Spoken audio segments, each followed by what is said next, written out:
Hey everybody, today we are sharing two great road trips from Roanoke, Virginia. One is going to be Thomas Jefferson's Poplar Forest, and the other is going to be the National D-Day Memorial. Both of these sites are an hour or less away from Roanoke, Virginia. So let's go ahead and explore these wonderful destinations. The National D-Day Memorial is located in Bedford, Virginia. A lot of people ask why Bedford. Per capita, Bedford suffered the most severe losses of any community in America, and that is why this community was chosen for the National D-Day Memorial. One of the most striking aspects of the memorial is this recreated coastline. This symbolizes one of the pivotal moments of World War II when the U.S. soldiers invaded the French coastline. It is really powerful hearing the pops of water to simulate gunfire, seeing the soldiers being dragged up onto the shore, and then you have this waterfall and this tribute to soldiers that were clamoring onto the coastline. This is such an important memorial for people to visit. Visiting the memorial is easy if you are in Roanoke. It is about 30 minutes outside of the city. There are combination tickets that you can buy that will get you admission to both Thomas Jefferson's Poplar Forest as well as the National D-Day Memorial, and you will save money by getting a combo ticket like that. There are guided tours at the memorial, and those are included with the admission price. I highly suggest them. They really give you a unique outlook on what you are seeing and paying tribute to the veterans that fought. Now, the next destination is Thomas Jefferson's Poplar Forest, which is located in Forest, Virginia, about an hour away. I am here at Thomas Jefferson's Poplar Forest, and this is his second home. We're probably really familiar with Thomas Jefferson's Monticello home, but he did have his second home in Forest, Virginia. It was a place for him to get away from the crowds and everything going on near DC and just kind of get away from it all. So this home is a little different. It's kind of still in the construction phase, which is how Thomas Jefferson would have been living in it when he was here. Things were still being done and walls were still being put up and molding was still being put up. So that's how it looks in here. So we're going to take you through a tour of his home, show you what it looks like. It's a great place to see if you are interested in presidential history. So let's go inside.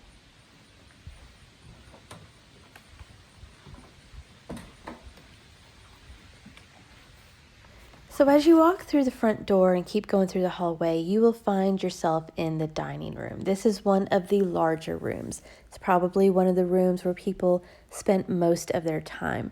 You can see all the architectural details. And by taking a guided tour in Poplar Forest, you're really going to learn a lot more about the history and how it's being preserved. It is highly recommended that you sign up for that tour before you get there, because there are not that many tours and they don't have that many people, and they really do sell out fast. It's included in your admission, but you still have to sign up. So once you go through the dining room area and through these thick walls, which were really a hallmark of his home, then you are going to come into the living room area or the den area, and you can see these massive windows that are overlooking the huge lawn and the porch area. What's intriguing is that the porches wouldn't have had railings on them. So you would have just walked out and wouldn't have had any railings, which is kind of unusual in today's day and age.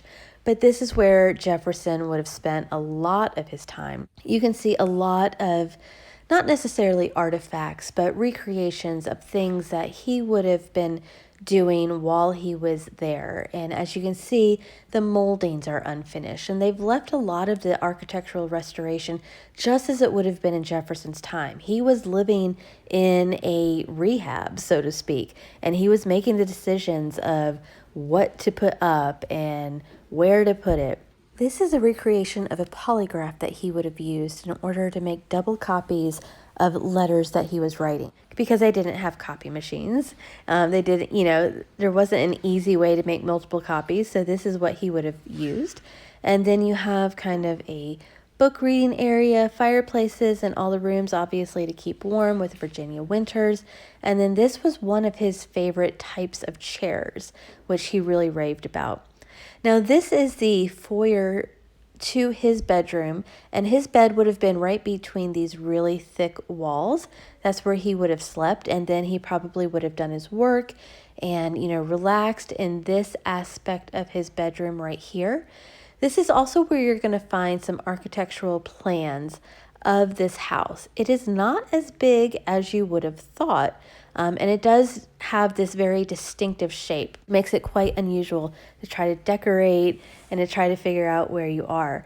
Now we are entering what would have been his granddaughter's room, and when he came to Poplar Forest, oftentimes he would come with two of his granddaughters, and they just thought it was amazing to come with him and to get away from DC, and they felt so grown up and kind of out of underneath their parents' thumb. And even though they had freedom from their parents, they were still had no privacy because workers kept coming in through their room. There was only the one entrance from outside, and it happened to be through their room. Now here's some more of those architectural plans. There's arrows pointing to like where things used to be or what type of brick would have been used.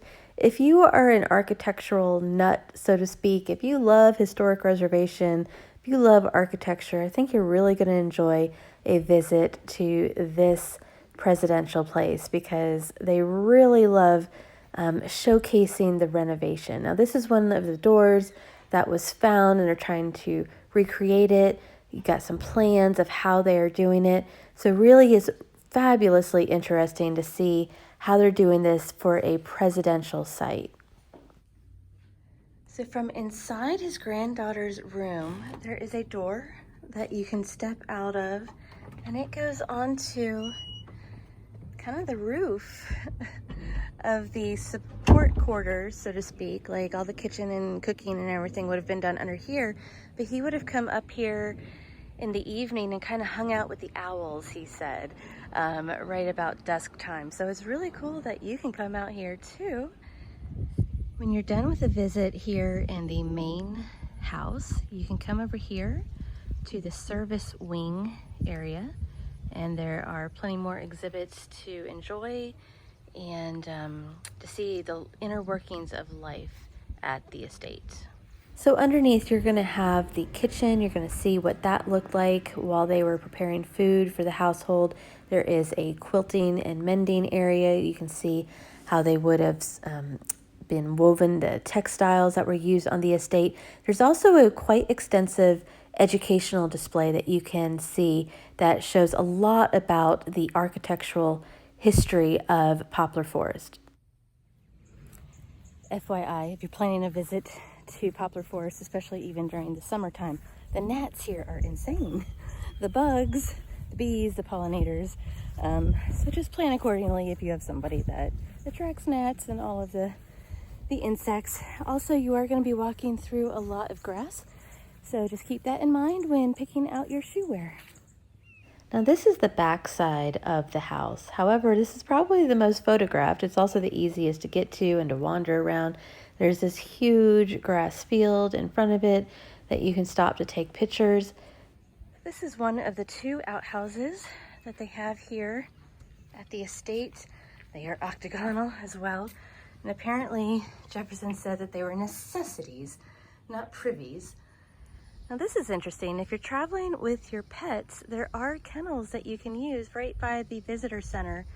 So you can go ahead and have your pet with you outside in the kennel because they're not allowed on the grounds, and you don't have to worry about boarding them.